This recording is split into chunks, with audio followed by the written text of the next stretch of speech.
دا ورځ د افغانستان د استقلال او ازادۍ او خپلواکۍ د ورځې د درېیمې کلیزې سره برابره ده چې په دې ورځ باندې د امریکایي او صلیبي اشغالګرو اشغال پای ته رسېدلی دی او افغانان د افغانستان اسلامي امارت په رهبرۍ بریا ته رسېدلي دي.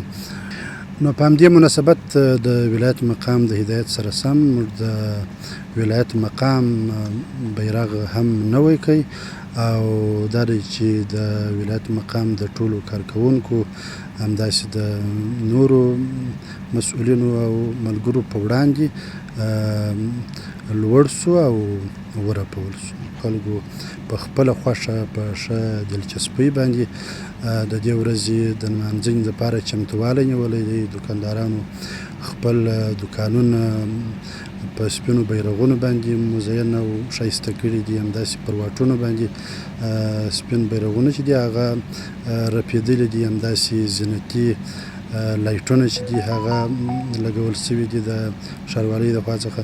نو انشاءالله چې په ډېر ښه شان او شوکت سره به دا ورځ لمانځو.